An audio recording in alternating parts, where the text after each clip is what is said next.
Hello everyone, in this video we will learn about the h-filemate. This concept is very broad and we have already seen some examples of this type of checkmate in case of Anderson's mate, Anastasia mate, Damiano mate and some other mates as well. H-filemate often means that we break open the h-file to get towards the enemy king, and breaking open the h-file helps our pieces to get easily into the action. So we will see some of the examples of the h-file mate. Now let's begin with a game of Spassky against Tal. Mikhail Tal is playing here with the black pieces and his last move was rook to d5, attacking the queen. So the queen went back to d2 in the game, and in this position you might think of moves like knight g4 to target the pawn on h2, but a forcing way is always a better, and hence in this position the way that Tal chose is the better one. He sacrifices his bishop on h2 square, a very common theme from the concept of Greek gift sacrifice. So after bishop takes h2 check, king takes h2 was played, and now with the move rook to d5, it is now possible to play the move rook to h5 check, bringing a rook into the game with check. So black does not lose any time while attacking. And now white king has two options. He can either go to g1 or it can come up on g3 square. In the game, white played the move king to g1. If he moves to the g3 square, then we need to clear our way for queen to come to h4 square, and we play the move knight to e4 check. And after bishop takes e4, queen to h4, king f3, queen takes e4, and after king g3, queen h4 would be checkmate. This bishop is covering the f3 square, hence it is a checkmate. In the game, king to g1 was played, and after knight g4, in this position Spassky resigned because he is facing a deadly threat of rook h1 check, followed by bringing the queen to h4 square and then to the h2 square, and then queen h1 would be checkmate. For instance, after something like bishop takes d4, rook to h1 check would force the king to recapture this rook, and the queen joins the action. After queen h4, king g1, queen h2 check, and king f1, there are several mates here. Bishop takes g2 is mate, queen h1 is mate, queen takes g2 is as well checkmate. The rook on the e file is covering the important escape squares of the king, hence it is a checkmate. Therefore, in the game, knight after knight g4, white resigned the game.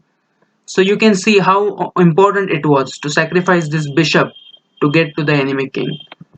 Now let's jump on to the next example. This is again the game of Boris Spassky, but this time he's playing with the white pieces against Petrosian. And let us jump to this position. So black's last move is e takes d4, and in this position queen takes h5 also wins, but Spassky chose even forcing way. He played the move knight to g5 that threatens the checkmate on h7 square, and by playing knight to g5 he forced open the h file. Hence after h takes g5, queen takes h5 comes with a check, and after king g8, queen f7 check, and king to h8, white played the move rook to f3, and now there is no defense to rook to h3 and checkmate. After some g4, white can just take this pawn, and now black would have to give up the queen. After the move queen f6, white can play the move rook h3 check first, and after queen h6, he can just take this queen, and then rook g8 would be checkmate. Therefore, in the game, after knight g5, black resigned because he is threatened with this checkmate threat, which is hard to deal with.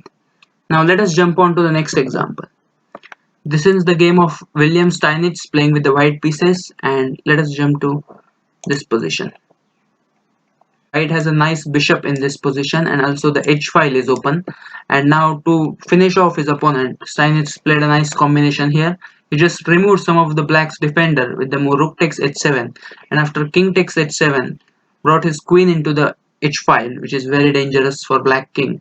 And after king g8, he played the move rook to h1 with the threat of queen h7 checkmate.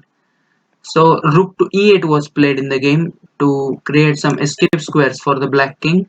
But now once again using this pin, white played the move queen takes g6 that threatens queen takes f7 checkmate.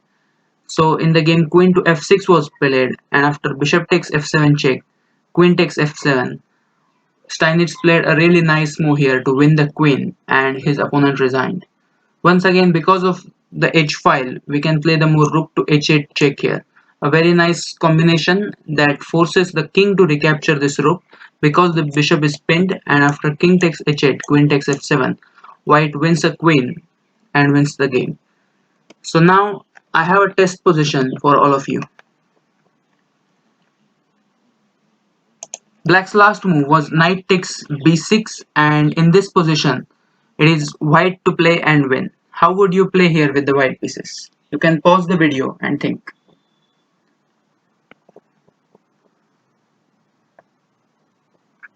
So once again, the forcing options are always the better options, and white plays a very nice move here. Bishop takes h7 check. Once again, a similar example to the example of Mikhail Tal. And after king takes h7, queen to h5 check, getting the queen into the more deadly place. And after king to g8, white sacrificed his another bishop to open up the g file as well. This theme is known as the Laskar's double bishop sacrifice, which is very close to the Greek gift sacrifice. And after king takes g7, he played the move queen g4 check, first to force the king onto the h file, and after rook f3, he is faced with this deadly checkmate threat of rook to h3, and hence he resigned after the move rook to f3. He has to give up the queen here after the move queen d8, rook h3, bishop h4, rook takes h4, queen takes h4, and queen takes h4. But this position is easily winning for white because this knight is hanging as well as the rook is coming into the game. Hence, black resigned after the move rook to f3. So we have seen many examples where breaking open the h file led to a decisive advantage and was the quicker way to finish off the opponent. So this is all that you need to know about the h file mate. Thank you.